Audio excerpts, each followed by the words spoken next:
그러면 오행설에 대한 이론에 대해서 이야기하겠습니다. 오행에는 이론이 뭐가 있냐면 상극설하고 상생설인데 먼저 상생설에 대해서 이야기하겠습니다. 여기 그림을 보시면 이게 그림을 보시면 목 저기 왼쪽에 목이 있죠. 목, 화, 토, 금, 수로 해가지고 이게 바로 상생의 원리입니다. 상생 원리인데 그 말이 뭐냐면 나무가 있잖아요. 나무가 있으면 어떻게 하겠어요? 불을 피워주겠죠. 그래서 불이 탑니다.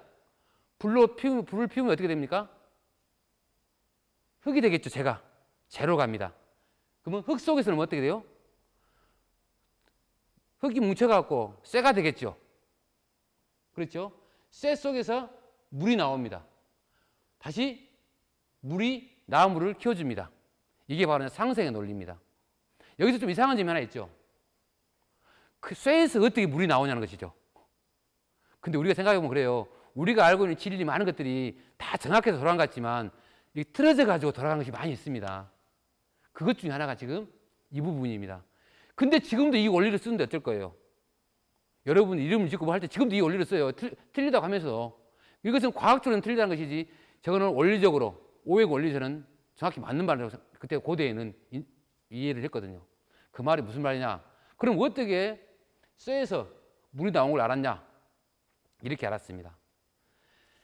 한겨울에 문을 열 때 문고리 있잖아요. 문고리를 딱 잡으면 손이 붙어버립니다.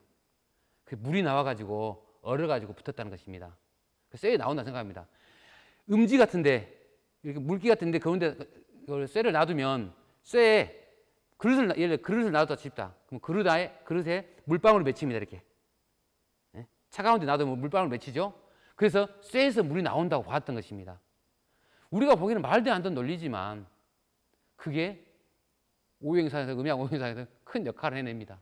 그래서 여기서는 나무가 불을 피우고 불에서 재로 가고 흙에서 금이 나오고 금에서 물이 나오고 물로 나무를 키워준다는 것입니다. 여러분들이 지금 이름을 다 지었을 겁니다. 이름은 지어줄 때 부모님이 어떻게 지었겠어요? 그 이름처럼 살았으면 쓰겠다 하는 거잖아요. 그 이름처럼 살아가 소망입니다. 소망. 태명부터 그 이름은 내가 나의 의지와 전혀 관계없이 지어줬죠.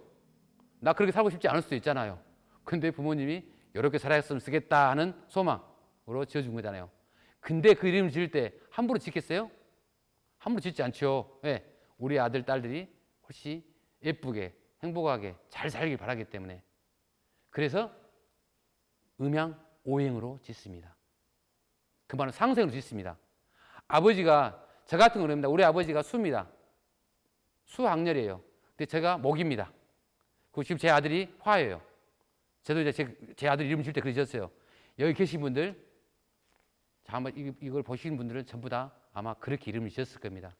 족보를 보면은 다 그렇게 돼 있어요. 지금 이름은 족보하고 틀릴 수 있어요. 족보를 올라갈 때는 오행으로 올라가야지만이 나중에 내 이름이 어딘지 내가 몇 대 손인지 알려면 족보에 할 때 오행이 안 들어있으면 못 찾습니다. 자기 이름이. 동일한 이름이 많기 때문에 못 찾습니다. 그래서 오행 논리로 이름을 짓습니다. 제가 뭐 지금도 뭐 가끔씩 조카들 하면 제가 이름을 지어줄 때 그렇게 짓긴 하는데요. 그래서 상생론이 있습니다. 상생론. 그렇다면 상극, 여기서 상생이라는 것은 도와준다는 것이에요. 계속. 아버지가 나를 도와주고 내가 우리 자식을 도와주고. 근데 자식을 나한테 잘 안 도와줘요. 자식은 아버지한테 잘 안 도와줘요. 그렇게 그 경전도 있어요. 효경. 부모가 자식한테 잘해라는 법도는 없어요. 경전에가 부모가 자식한테 잘해야 한다는 어떤 덕목이 없어요. 근데 자식은 부모한테 잘해야 하는 덕목이 많습니다. 어찌나 효도를 안 했으면 효경까지 있습니다. 효경. 그런데 여기서 말하는 상극이라는 것은 서로 극이라는 거예요. 극. 그 말은 뭐냐면 여기 그림 보면은 거꾸로 돌아갑니다. 이제 수, 화, 금, 목, 토로 갑니다. 수화, 금, 목, 토. 거꾸로 돌아갑니다. 수로 뭐예요? 불을 꺼버리죠. 잘 달고 있는데 아버지가 예를 들어 수요. 아들이 만약에 목이잖아요. 아니 아버지가 수인데 아들이 화요. 그럼 아들은 죽습니다. 아버지한테 꼼짝 못합니다. 네. 계속 불을 꺼버리니까 뭐 좀 해보려고 하면 사업점을 하면 불로 꺼버리고 그럽니다. 너 안 된다고. 그래서 수가 물을 끄고 불로 쇠를 녹이죠. 그러죠. 쇠를 녹여버려요. 또 쇠로 도끼로 나무를 자르잖아요. 톱으로 나무를 썰고 쇠로 나무를 칩니다. 그리고 나무로 땅에 힘을, 땅에 뚫고 들어가고 나무 뚫고 땅에 힘을 다 뽑아버리잖아요. 그리고 토로 물을 다 막아버리잖아요. 토가 물을 다 흡수해버리고 땅이 흡수하면서 다 물을 막아버리잖아요. 그런 것처럼 막아버리는 것입니다. 그러면 이거 상극의 논리는 우리가 생각할 때 이런 이론이 있었다 안 해서 끝난 게 아니라 고대에 정권 교체할 때 이 논리를 주장합니다. 실제로 펴니다. 진나라 때 진시황제가 있죠. 통일하고 나서 어떤 걸 주장하냐면은 진시황제가 수입니다. 수. 저기 밑에 수요. 수라는 것은 만물의 근원이라고 하죠. 탈레스도 만물 근원이라는 것처럼 오행 중에서 수가 1번입니다. 오행 중에서 수가 1번이에요. 그래서 진시황제가 어떤 생각했냐면 수로 왔기 때문에 더 이상 되돌아가지 않는다. 근원으로 돌아왔기 때문에 다시 되돌아가지 않는다고 생각합니다. 그래서 영생할 수 있다고 생각하고요. 그러면서 수는 여기서 황화를 상징한대요. 그러면서 흑이라는 거, 흑색. 그래서 6이라는 숫자가 거기가 흑색입니다. 원래냐 색깔로 하면은 나중에 뒤에 가면 또 볼 텐데 흑색이고요. 또 6이라는 숫자를 상징합니다. 저기서 6이라는 숫자 상징하는 건 상당히 의미가 있습니다. 무슨 말이냐면 옛날에 전쟁을 할 때는 옆 나라 전쟁을 할 때 어떻게 했을까요? 지금은 옆에 전쟁하려면 총을 쏘면 되겠지만 옛날에는 어떻게 했을까요? 옛날에는 첩자가 들어갑니다. 옆 나라 가가지고 뭘 보냐면 그 나라의 도량령을 봅니다. 그 나라의 도량령을 확인 안 되면 전쟁을 할 수가 없습니다. 왜냐하면 이때 진시황제가 통일할 때는 6인치라는 기준을 적었습니다. 6자라는 개념을 적었는데요. 그 말은 무슨 말이냐면 마차 폭이 6자입니다. 그 말은 뭘까요? 마차는 지금처럼 딱딱한 땅이 바닥이 아니기 때문에 땅이기 때문에 계속 지나다니면 파일 거 아니에요. 그러면 6자로 다 하기 때문에 계속 똑같은 어떤 가도 안 넘어집니다. 근데 만약에 5자짜리 마차 가게 되면 어떻게 되겠어요? 한쪽은 들어갈지 모르지만 한쪽은 뜰 가능성이 많죠. 그래서 전쟁을 할 수가 없습니다. 가지도 않고요. 또 다 옆에서 밀어버리면 습격하면 다 넘어갑니다. 그래서 그때 당시는 가장 중요한 것이 그 나라의 도량령이 무엇인가? 어떤 도량령을 쓰고 있는가? 그 마차의 폭은 어떻게 쓰고 있는가? 특히 전쟁할 때는 그런 것이 상당히 중요했습니다. 근데 진시황제가 통일하면서 모든 것을 통일해버립니다. 자기가 통일했기 때문에 마차 폭 같은 걸 다 통일해버립니다. 그래서 나라가 망할 때도 진나라가 수예요, 수. 가고 자기는 수라겠죠. 그러면 뭐냐면 그 주나라는 뭐겠어요? 하원주한 주나라는 화겠죠. 화였으니까 물로 끄었다는 것이에요. 또 주나라는 은나라가 금이었어요. 금이었으니까 화로 녹여버렸다는 것이고 이 논리로 정권 교체의 어떤 이론을 만들어냅니다. 당시에. 그런 것처럼 그렇다면 음양의 상생론과 상극론이 있는데 이 두 가지는 어떤 관계가 있을까? 우리가 살고 있는 이 세계는 상극의 세계입니다. 역사가 발전하고 우리 사회가 발전한다 가죠 우리가요. 역사 나도 이 사회가 발전하고 있잖아요. 옛날에는 이런 것도 없었잖아요. 프로젝트도 없었고. 근데 프로젝트 만들고 하잖아요. 책상도 없었을 거 아니에요. 책상 만들었잖아요. 이거는 다 상극의 논리로 만들어낸 겁니다. 그 말은 뭐래요? 저기 보면은 철을 녹였잖아요. 철을 녹여야지 자동차를 만들 수 있잖아요. 상극이 있어야 돼요. 이게 지금 여기에 있는 거는 불이 없이 만들어진 게 하나도 없어요. 지금 우리 여기 있는 게 아는 게 뭔가를 녹여야 돼요. 태우든가. 그런 것처럼 소방차 어때요? 불이 났으면 어때요? 꺼야 되잖아요. 상극의 논리가 우리를 지금 이롭게 한다고 생각해 우리가 지금요. 상극의 논리가 우리를 이롭게 해요. 상극의 논리를 우리가 부정하면 안 돼요. 지금 상극은 우리 발전해 가는 것이에요. 지금 다른 표현을 하면은 오행이라는 것은 상생의 논리에 의해서 만물이 생겨나요. 상생의 논리에 의해서 만물이 생겨나고 또 상극 가운데서 만물이 완성이 돼요. 또 변하고 상극으로 변해요. 상생은 만들어내요. 근데 상극은 또 이렇게 변화를 시켜나가요. 인간의 이롭게. 그죠? 그렇다면 그래서 상생과 상극이라는 것은 체와 영의 관계라 그래요. 본체로부터 또 변화 원리로 가는 거. 그래서 상생 가운데 상극이 있고 상극 가운데 상생이 있다는 표현을 써요. 그래서 상극이 좋다, 아니 상생이 좋다, 상극이 나쁘다 개념이 아니에요. 이 두 가지가 작동을 같이 하는 거예요. 상생과 상극. 근데 대부분 요즘 사람들은 상생은 좋은 것이고 상극은 나쁜 것이고 이렇게 이야기합니다. 근데 그게 아니고 상생과 상극이 동시에 같이 작용하고 있다는 것입니다. 그래서 상생 가운데 상극이 있다는 것은 생겨나서 죽는다는 것이겠죠.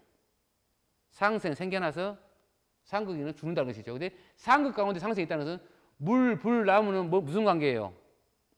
상극 관계죠. 물로 불을 끄고 불로 나무 태우고. 그렇죠? 근데 물로 나무를 서로 상극 관계에 불구하고 물로 나무를 키워준다는 것이요. 그 안에 내부에 안에 들었다는 것입니다. 그렇다면 지금까지 제가 음양하고 오행 논리를 이야기를 했는데 그럼 아무 이유 없이 이런 이야기를 했을까? 그게 아니고 그 이론적인 바탕이 있다는 것입니다. 그게 바로 하도와 락스라는 그림입니다. 하도와 락스라는 그림인데 그 그림 두 가지를 한번 보여드리겠습니다. 하도라는 그림입니다. 아마 처음 보신 분들이 있을 것인데 이 그림은 주역을 이야기할 때 가장 먼저 나오는 그림입니다. 첫 번째 그림입니다. 이 그림은 부적과 같은 것이에요. 이 그림을 이해하면은 우리가 말하면 둔갑도 할 수 있다고 합니다. 고대 이야기할 때 김유신 같은 것도 이 그림을 가지고 둔갑을 했다고 그래요. 이 그림을 가지고. 이 그림은 그냥 보이지만 이 그림이 진을 칠 때, 전쟁할 때 진 칠 때 있죠. 그 모습입니다. 이거 가지고 진을 칩니다. 옛날에는. 그럼 여기서 한번 설명할게요. 이 그림은 어디서 발견됐냐? 황하라는 데서. 황하는 중국의 상징적인 것이죠. 황하에서 용마의 등에 이 그림이 나왔다는 것입니다. 그럼 용마란 것이 뭐냐? 용이란 뭐예요? 하늘을 상징하죠. 말은 뭐예요? 땅을 상징하죠. 천지를 상징합니다. 지금 용마라는 게. 그럼 이 그림을 보면은 하얀 것은 양입니다. 검은 것은 음이고. 우리가 보기에 지금 보이죠? 하얀 것은 양이고 검은 것은 음이고 숫자만 막 써졌고 그러잖아요. 근데 이 이론을 이해하면은 우리가 음양오행을 잘 이해할 수 있습니다.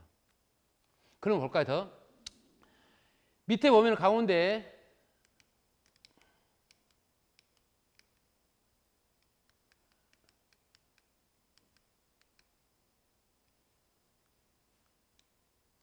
여기 보면은 1이라고 써있습니다. 1, 2, 3, 4, 5 안에 여기가 1이 있고 2, 3, 4, 5가 있죠. 그러죠? 1, 2, 3, 4, 5가 있죠. 그러면 지금 이 안에 있는 숫자는 선천수라고 합니다. 기본수. 지금 뭔가를 생겨나게 할 수 있는 수. 다시 말하면 오행수입니다. 오행수. 그죠? 그 오행에다가 1을 더하면 6이 되겠죠. 오행에다가 1을 더하면 7이 되겠죠. 오행에다가 3을 더하면 8이 되겠죠. 5라는 것이 매개체가 됩니다. 중매자가 되는 것이죠. 이 수가 이루어질 때. 그러면 밖에가 어떻게 돼요? 밖에가 6, 7, 8, 9, 10이 나겠죠. 성수. 그래서 여기를 보고 여기 선천수를 보고 우리가 체라고 합니다. 여기를 용이라고. 체용이라고 합니다. 체용. 그러면은 이게 지금 이야기할 때 아까 앞에서 이야기할 때 그 진시황제 이야기했죠. 그 6이라고 했죠. 이 그림입니다. 지금. 이 6. 진시황제 6이고 북쪽이고 흑색이고 이 부분을 말하는 것이고요. 동서남북 하면 동이고요. 서고요. 저 남이고 북입니다. 여기가 오행사상으로 하면은 목, 화, 토, 금, 수 이렇게 갑니다. 이거는 상생론을 이야기하는 그림입니다. 근데 이 그림은 현상에 있는 그림이 아닙니다. 형이상학적인 그림입니다. 지금 여기에 있는 그림이 아니고 뒤에 나온 락스가 여기에 현상 그림이고요. 이거는 여기에 있는 그림이 아닙니다. 1부터 10까지는 숫자가 있죠. 그러죠? 봄, 여름, 가을, 겨울, 동서남북, 인위예질 다 여기다 포함이 됩니다. 그러니까. 그런 그림이고요. 또 하나를 더 보여드리면 락스라는 그림이 있습니다. 락스라는 그림. 락스라는 그림은 이 그림을 보고 옆에 있는 그림을 보고 락스라고 합니다. 지금 여기요. 여기는 보면은 아까 겹쳐있지 않고 사방 앞에 치는 사방인데 8방으로 쪼개져 있죠. 지금 그러죠. 1, 2, 3, 4 이렇게 쪼개졌죠. 나눠졌죠. 그러죠. 그리고 8방으로 지금 분산된 겁니다. 근데 락스에는 뭐가 없어요? 10이 없죠. 아까 안에서 10이 있었잖아요. 5 더하기 5야 가운데가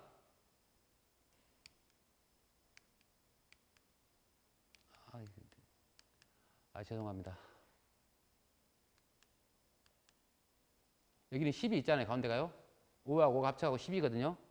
근데 가운데가 5만 있지 지금 10이 없습니다. 10이 어디에 있냐? 10이 어디에 있냐면은 지금 여기 옆에 그림 보면은 숫자가 나와 있죠. 좌우로 뭐 대각선으로 다 합치면 얼마예요? 숫자가요? 15죠. 15입니다. 15란 건 뭔 말이냐면 이 5를 중심으로 10이라는 것이 밖으로 나가 있습니다. 이렇게. 이 두 개 더하면 10입니다. 10이라는 수가 밖으로 나가 있어요, 지금. 2하고 8이 또 나가 있고 3하고 7이 나가 있고 9하고 1이 나가 있죠. 이걸 보고 마방진이랍니다. 마방진. 마방진 많이 들어보셨을 거예요. 세종 때 막 이렇게 마방진 하나 보여주잖아요. 근데 인간을 보면 그럽니다. 사람이 태아가 몸속에 있을 때는 어떻게 돼요? 구멍이 10개입니다. 태아가 구멍이 10개예요. 왜 10개일까요? 탯줄까지 해서 10개입니다. 구멍이. 근데 태아가 나오면 탯줄을 딱 막아버리잖아요. 그래서 이게 현상이 우리가 말하는 아기가 태어난 그림입니다. 아까 그 앞에는 아기가 뱃속에 아직 있는 그림이고. 그래서 이 그림은 그래서 쉽게 말하는 상극설, 거꾸로 말해서 이 상극설 이야기 그림인데요. 여기서 명의자가 말하는 정전법 있잖아요. 왕도 정치를 하려면 정전법, 땅을 잘 백성 나눠줘야 된다. 그래서 항산을 해야 된다. 그 말을 이야기할 때 정전법을 여기서 만들어냅니다. 이게 지금 네모난 거 지금 이 그림 있잖아요. 이 그림 있잖아요. 이게 바둑판하고 똑같습니다. 지금 바둑판입니다. 쪼개면. 그래서 이게 어디서 나왔냐? 낙수에서 거북이 등에서 그림이 나왔다는 것입니다. 거북이를 보면 독특한 게 뭐냐면은 보세요. 천지인이 있잖아요. 거북이가. 그러면 거북이 등짝은 하늘을 상징한다겠죠. 거북이 배는 땅을 상징한다겠죠. 땅을 상징한다겠죠. 천간, 지지겠죠. 천간이면 어떻게 돼요? 천간? 천이니까 이 부분이겠죠. 천간은 10으로 되어 있죠. 세보면 하나, 둘, 셋, 넷, 다섯, 여섯, 일곱, 여덟, 아홉, 열입니다. 지지. 땅은 12이죠. 12개 동물이 뛰다니죠. 그래서 배를 보면은 하나, 둘, 셋, 넷, 다섯, 여섯, 일곱, 여덟, 아홉, 열, 열한, 열둘. 12입니다. 그래서 거북이로 그때 당시에 점을 쳤던 것도 그런 의미가 있겠어요. 그래서 거북이 등에 낙서가 나왔다는 것인데 이 모양이 지금 거북이 모양입니다. 지금 자세히 생각해보면 얘가 머리 부분입니다. 머리 부분. 머리 부분이고요. 꼬리 부분이고요. 이게 이제 거북이를 형상하고 있다는 것입니다. 이 그림 자체가. 그럼 이 그림이 앞 그림하고 전혀 다르냐? 그게 아니고요. 이 그림 있죠. 이 그림에서 금화 역수라고 하는데요. 여기가 금입니다. 금. 여기가 아까 목, 화, 토, 금이라고 했잖아요. 금하고 여기는 화죠. 이 두 개를 바꿔버렸습니다. 바꿔버린 그림이 바로 이 그림입니다. 이 그림이 얘가 있었고 이 그림이 얘가 있었는데 이 그림 두 개를 바꿨던 것입니다. 그러면 하도락서에 대해서 이야기를 해드렸고요. 그렇다면 이 하도락서 그림을 철학적으로 특히 말하면 하도락서 그림보다도 음양오연을 철학적으로 구성했던 사람이 주렴기라는 사람이 있습니다. 송대. 제일 저 위에가 동그란 데가 태극입니다. 태극. 우리는 태극 하면은 이렇게 나눠진 걸 태극이라고 하잖아요. 태극 문양할 때. 근데 태극이라는 것은 형체가 있는 게 아닙니다. 의학사에서는. 그것은 이미 음양으로 분화된 거예요. 태극이라는 것은. 그것은 아직은 분화가 되지 않고 태극이라고 하는데요. 태극이라고 하는데 처음으로 유학사에서 우주의 근원을 이야기했던 그림입니다. 이 그림이 나오면서 드디어 유학에서 말하는 신유학, 성리학이라는 것이 전개되기 시작합니다. 이 그림이 바로 성리학의 모태가 됩니다. 그러면 이 그림이 왜 중요하냐? 그전에는 사회 방식이 천자의 사회 방식입니다. 하늘의 아들이니까 천자가 힘이 세겠죠. 힘이 세가지고 천자가 세상을 다스렸습니다. 근데 여기서 오면서는 태극 의미를 천리의 개념으로 바꿔버립니다. 천자에서 천리로. 그 말은 뭘까요? 뭔 차이가 있을까요? 천리라는 것은 모든 사람 이치가 같다는 겁니다. 자리만 달라요. 왕의 자리고 신하의 자리고 자리만 다른 것이죠. 그렇다 보니까 왕들은 싫어하겠죠. 천자가 좋겠죠. 근데 이때 당시 그래서 우리가 뭐 선진유화, 공자, 명자 시대 때는 천자의 어떤 논리로 돌아갔다면 드디어 천리의 개념으로 그 천리가 바로 인간이 가지고 있는 착한 본성, 그래서 이치하고 본성이 같다고 해서 성리학이라고 합니다. 그게 바로 여기서 만들어집니다. 그리고 중요한 것은 이 세상의 모든 것은 중심이 있습니다. 중심에 따라서 모였다 흩어졌다 합니다. 그러면 봅시다. 이 태극이 뭐라고 정의하냐에 따라서 태극을 정의하냐에 따라서 철학이 달라집니다. 그래서 이때 송대 때 철학자들 구분할 때 태극을 어떻게 이해하냐, 태극을 어떻게 이해하냐에 따라서 달라집니다. 태극을 기로 이해할 것인지, 태극을 이로 이해할 것인지, 태극을 힘으로 이해할 것인지, 태극을 상제로 이해할 것인지, 그거에 따라서 철학이 달라집니다. 그래서 태극에 대한 논의가 엄청나게 많이 됩니다. 근데 이 태극이라는 개념은 어디서 나오냐면은 주역에서 나옵니다. 주역에서 역유태극이라고, 여기에 태극이 있다라고 한 번 딱 나옵니다. 한 번. 근데 한 번 나오는 개념을 유학사에서 가장 큰 개념으로 놉니다. 태극이라는 개념을. 거기서 이제 태극이 어떤 개념이라는 것을 또 설명할 수 있겠지. 우선은 이 태극으로부터 음과 양이 나눠진다는 것입니다. 그게 바로 이름, 이량, 이지도입니다. 보면은 양이 있고 음이 있고 양이 있고 그러죠. 음양 한다는 것입니다. 여가 양이면은 여가 음입니다. 여가 양이면은 여가 음이고, 음양이 서로 바꿔지는 거예요. 음 속에 양이 있고 양 속에 음이 있다는 것입니다. 음은 음이고 양이 나눠진 게 아니라 서로 관계가 있다는 것이죠. 그래서 여기는 양이 동한 것이고 음이 동한 것입니다. 그래서 여기 이 부분을 보면은 뭐가 많아요? 음이 많죠. 아니, 양이 많죠. 양이 많고 여기는 음이 많죠. 그런 것처럼 서로 상호간에 이렇게 대별적으로 있다는 것입니다. 근데 이 음양이 나눠진 것이 목, 화, 토, 금, 수로 나눠진다는 것입니다. 다시. 원래는 음양하고 오행으로 연결된 것이 아닙니다. 주렴기가 이때 음양하고 오행을 연결시키면서 더더욱 음양, 오행이라는 것이 이렇게 많이 이렇게 알려지고 이렇게 이야기되는 것입니다. 왜냐하면 원래는 주역 논리로 말하면은 태극이 있고요. 그 다음에 음양이 있고 이분법입니다. 주역은. 이의 n승이거든요. 태극이라는 것은 이의 영승이겠죠. 이의 2승이면 태극은 이의 1승이면 음양이겠죠. 이의 2승이면 사상이라고 합니다. 태양인, 태음인, 소양인, 소음인, 사상으로 나눠집니다. 이의 3승으로 하면 8개, 근태, 이진, 송강강권 해가지고 우리 태극기에서 나온 것처럼 건국감도 있잖아요. 8개 나중에 주역의 논리입니다. 근데 주령기라는 사람이 오행론을 넣어가지고 만물이 만들어진 논리를 만들어냅니다. 주역의 논리.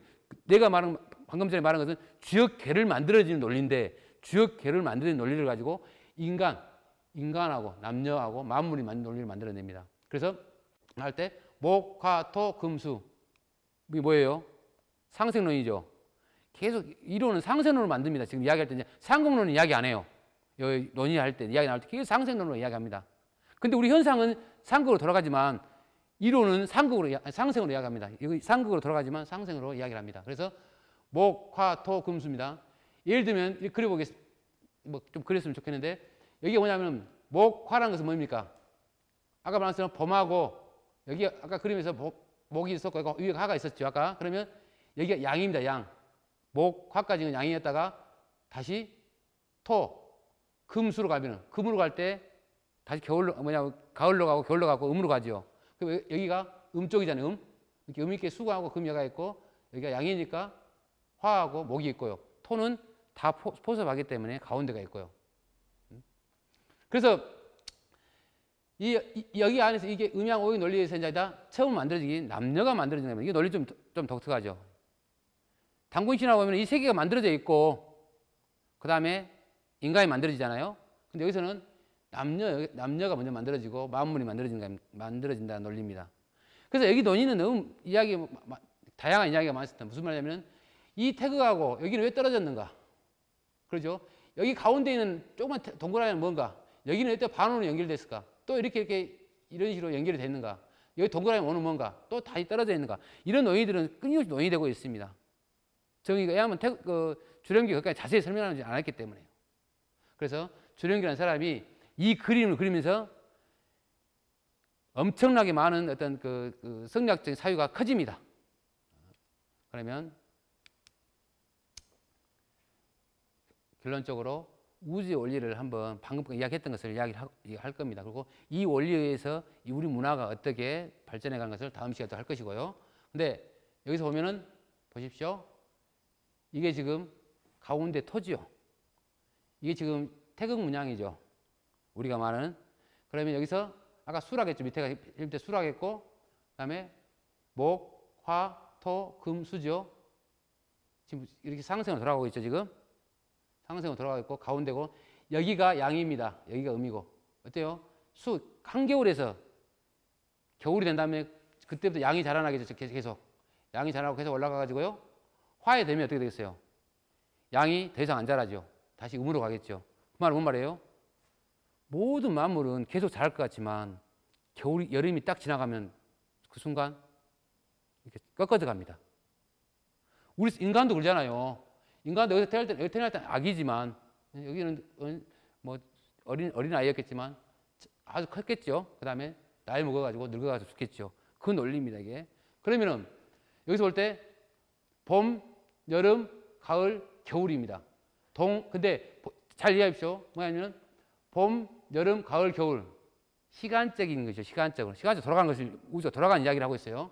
봄, 여름, 가을, 겨울 목, 화, 토, 금, 수 논리 이게는 시간적인 개념이요.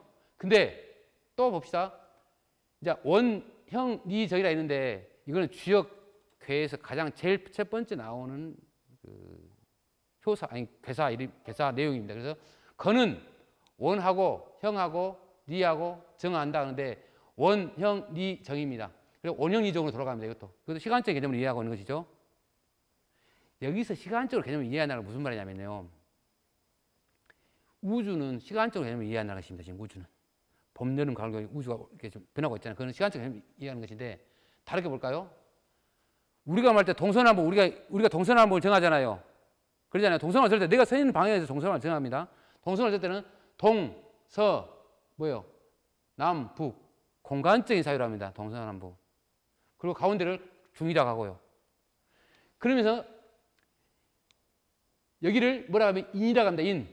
인, 의, 예, 지. 그걸 신이라고 합니다.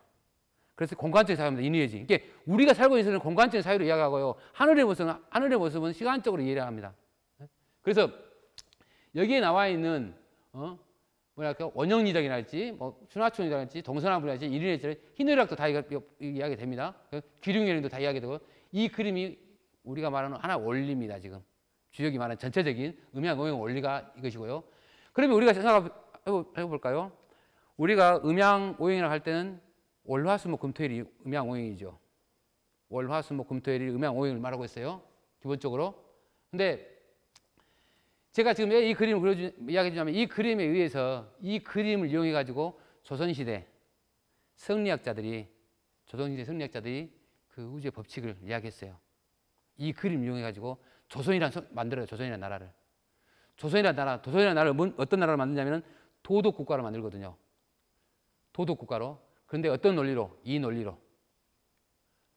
하나 더 하면은 삼재사상이 있습니다. 삼재사상.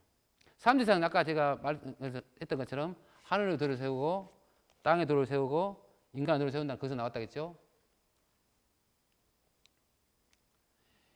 모든 것은 중심이 있다겠죠. 중심.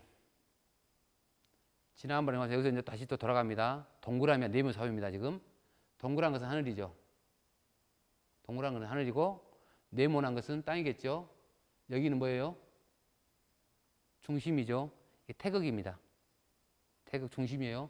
이걸 만약에 아이패드처럼 딱 접어버리면 점이겠죠. 안 보이겠죠. 근데 펼치면 이 모양이 나오는 거예요. 더 펼치면 어떻게 나오냐?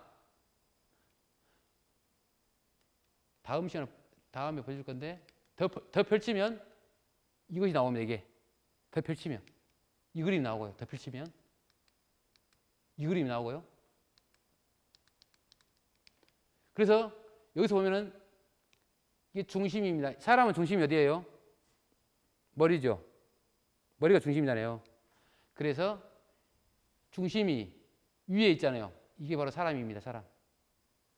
중심이 위에 있는 게 사람이고요. 머리가 위에 있는 사람. 머리가 밑에 있는 게 뭐예요? 머리가 땅에 박고 있는 게 뭐였어요? 나무, 초목 있죠. 초목은 땅에 박고 있어요. 지금 이 이야기 하면은, 그런 거 말할 수 있겠지. 하지만 이 논리가 그 어떤 그 성리학자들의 논리로 변해갑니다. 만약에 머리가 옆으로 되어 있는 거 있죠? 뭐가 있어요? 개나 돼지는 머리를 옆으로 하고 있잖아요. 꼬리를 올고. 그죠? 또 머리를 옆으로 하는 놈 있죠? 날아다니는 새나 그런 것들은 머리를 옆으로 하고 있죠? 그런 것처럼 여기가 하늘이 있고요. 땅이 있고, 그 다음에 사람, 초목, 금수가 다 있어요. 이게 바로 이 우주의 모습을 좀 그리는 그림입니다, 이게. 그래서 여기서는 음양론을 지금 여기서 좀 이야기를 하고 있겠죠. 그래서 지난번에 좀 말씀드렸는데, 그래서 이 동그라미 사유하고 그 어떤 네모의 사유에서 그 어떤 성리학적 사유가 발전해 간다는 것입니다. 그래서 지금까지 해서 음양오행하고 삼재에 대해서 간단히 했는데, 이 삼재는 다음 시간까지 더 자세히 해가지고 우리 문화와 또 우리 철학자들, 성리학자들이 어떤 논리로 음양오행 논리와 삼재 논리를 이용해서 그 시대를 이끌어가는지 한번 설명할 것입니다. 근데 좀 더 부연 설명하자면은 이 음양오행이랄지 삼재 논리로 우리 어떤 그 학문 체계뿐만 아니라 우리가 살고 있는, 우리가 지금 겪고 있는 많은 것들이 그대로 드러난다는 것입니다. 근데 우리는 그걸 인지하지 않고 있다는 것이고요. 그래서 한번 다음 시간에는 음양오행과 삼재 논리로 우리 문화에서 어떻게 드러나는지, 우리 학자들은 어떤 고민을 하고 어떤 논리로 했는지에 대해서 한번 설명하도록 하겠습니다. 네, 감사합니다.